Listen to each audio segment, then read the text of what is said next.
Welcome to an overview of the Evergreen ILS 2.5 upgrade.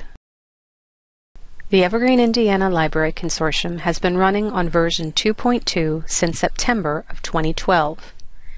Beginning on February 14th at 5 p.m. Eastern Standard Time, our support team will begin the process of converting the system to the latest stable version of the software, Evergreen 2.5.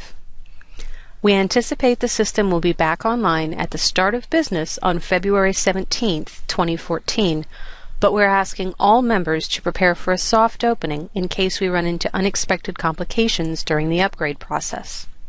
Please remain offline until you are notified on the 17th by State Library staff that the system is again available. Due to the extensive development over the last couple of years, this presentation will touch just on the highlights which we believe will most affect member libraries. Please anticipate that you will find additional changes to the interface and functionalities which are not covered in this presentation. We will begin our tour by taking a look at the OPAC and how searching has changed in Evergreen. The initial landing page for the catalog has not changed significantly. You will, however, note the new top-line links for advanced search and browse the catalog. The functionality to limit your search by location has been extended into the numeric search,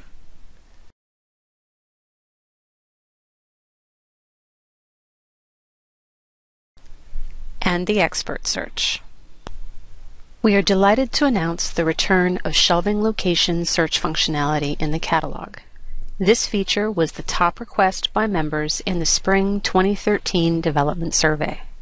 To use this feature, access the Advanced Search interface, select the branch where the shelving location is found, and a box will appear with the locations assigned to that facility for selection.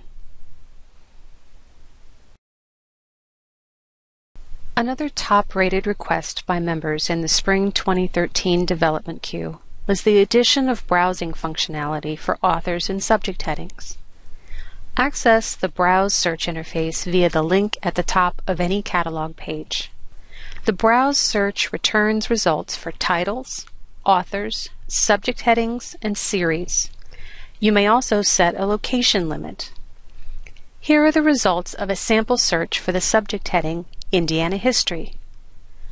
The number in parentheses indicates the number of bibliographic records which have been assigned that exact subject heading. Click on any result to see the full listing of materials identified. Local copy notes are now visible in the OPAC. Under Evergreen Indiana policy, information that is important to record for locally held materials should be retained in copy notes rather than the MARC record. Examples of this might be extended information on serial holdings or material gifts to a library. Expanded content description is also now visible in the catalog.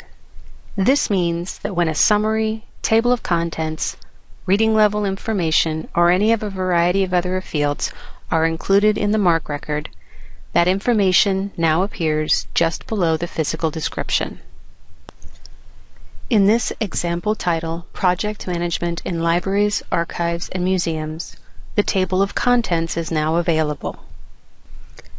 In this record for A Number the Stars audiobook, a summary, narration notes, target audience, and additional physical and publication information is given. When Lexile numbers or accelerated reading levels have been assigned in the MARC record, that information will be available in this section of the page. Series information is much more accessible for browsing, searching, and tracking. In this record, for the Atacama Desert, a title in the Deserts Around the World series, a new series section is available just below the subject headings. Clicking on either link will start a search for all other bibliographic records with this series title. When looking at series, don't forget you can also browse series, as I mentioned earlier. Alternate graphics now appear in the catalog. Alternate graphics are captured in MARC 880 fields and are used for presenting non-Latinate alphabets. This Lebanese film, Caramel, includes 880 fields for the Arabic title and creators. The Arabic title and creator entries also appear on the search result page. In this record, the content description includes information on the language of the content. This Chinese language text has extensive 880 fields beyond the title and creator. Dual language entries have been included for edition, publisher, other notes, and even series entries. This record for Russian novel Anna Karenina includes both the Cyrillic and phonetic transliteration alphabetic content.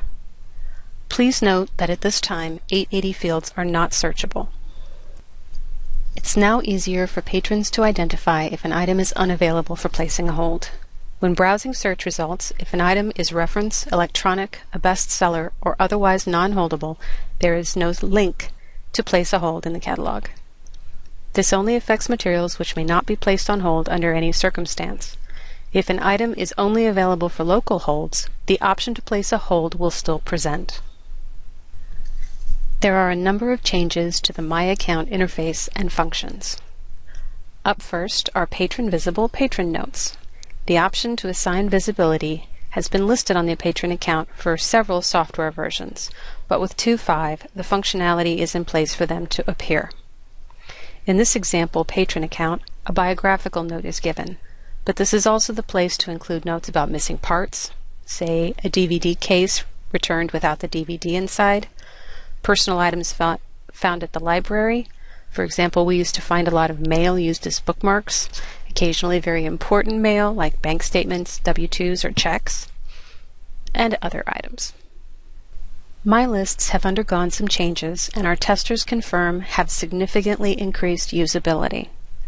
Historically, users could add as many items as they wished to a list, but within the My Account interface, users could only see the most recent 10 entries. Now, under Account Preferences, we have a new tab for My List Preferences. Users can set how many items they wish to see displayed at once and how many lists should appear at one time. Users may now set a default list from their existing lists. This list will always appear at the top of the listing for available lists when adding materials. Patrons are not required to set a default list, and the system will not automatically assign priority to any existing list. When viewing the contents of a list, another item from the Spring 2013 development queue has been fulfilled. Local call numbers now appear immediately in the list. If multiple copies and call numbers are available, the system will select the local copy, if there is one, or the call number of the first library in alphabetical order that does retain a copy. Pagination has been added for longer lists so that users can access the entire list rather than just the first 10 entries. If you do not change the settings on the My List preferences, the system will default pagination of 10 entries at a time. To add an item to a list, users no longer have to use the temporary list option unless they wish to. As long as you or the patron is logged into the ILS, simply mouse over the Add to My List text. A drop-down box will appear with your existing lists. Select your desired list by clicking, and the item is added directly to that list.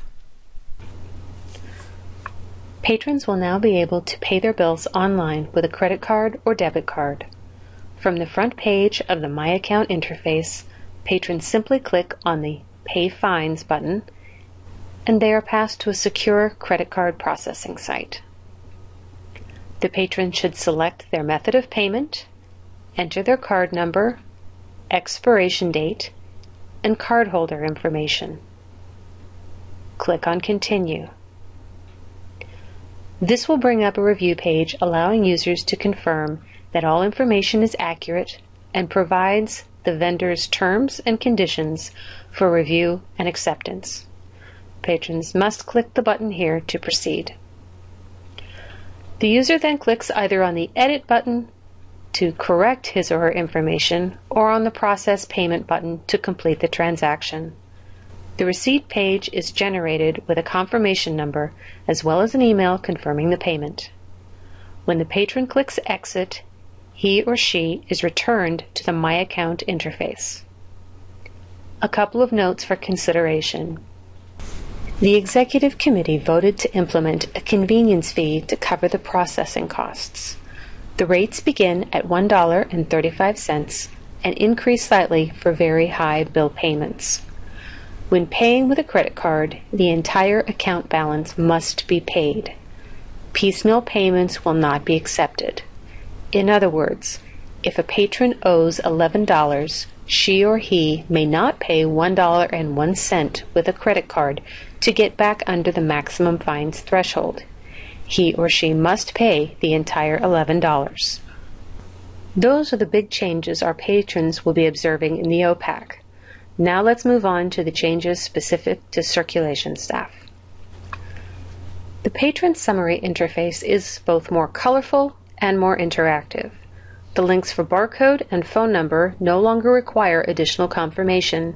Simply click and they are automatically copied to your clipboard. Please note that the email address does not have this functionality but appears as a link because of its hyperlinked qualities for other interfaces. If you click on the colored text immediately below the patron name, it will take you to the appropriate page of the patron record. Clicking on See Notes, for example, will take you directly to the Notes page.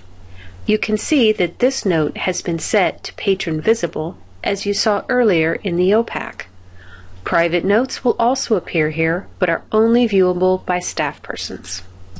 The big change on the Items Out page is the option to print a receipt for any single item.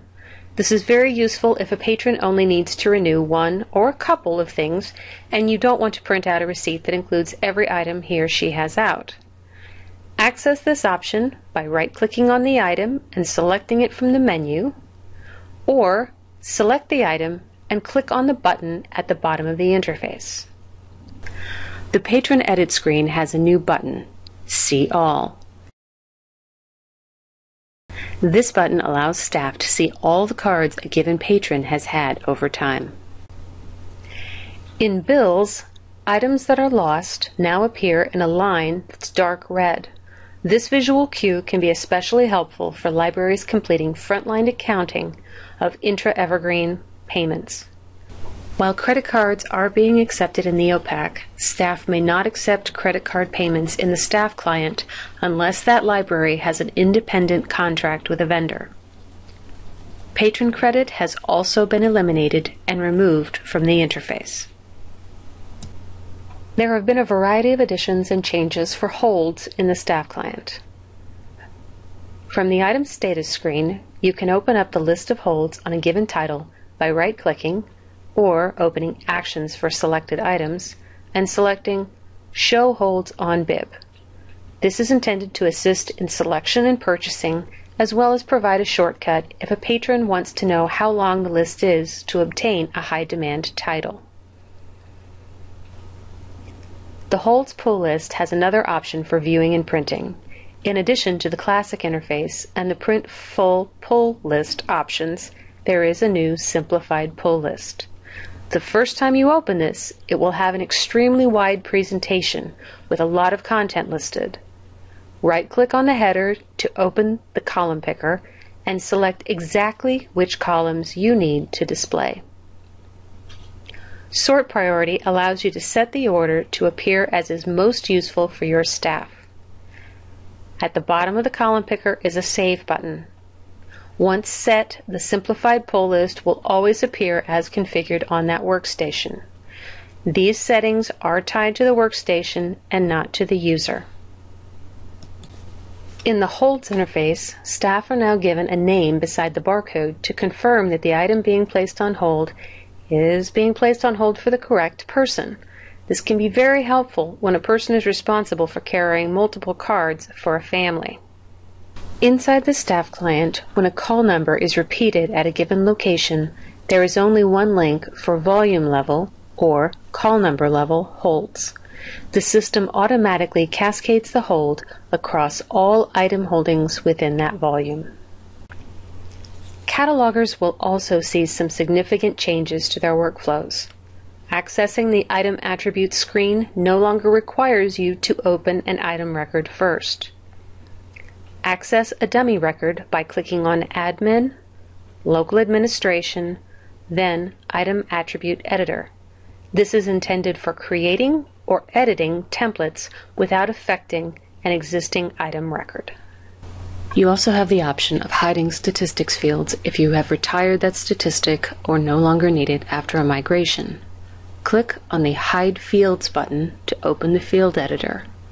Deselect the fields which are no longer needed and they become invisible in the Item Attributes editor. The permission required to hide fields is currently only available to local administrators. Please ask your local admin for assistance in setting this up. With the encouragement of one of the members of the cataloging committee, Sarah Childs, a warning has been added to the copy bucket interface in the official international release. If you select Delete All from Catalog, you are now prompted to confirm the decision to prevent accidentally deleting materials. All of the hotkey combinations from the MARC edit screen now work, including the insert functions for 006, 007, and 008 fields. It is limited to a single field, however. If you need multiple 006 fields, for example, you must still utilize the flat text editor to create the second field. If you do not, the hotkeys cause the field to reset and clears the existing contents.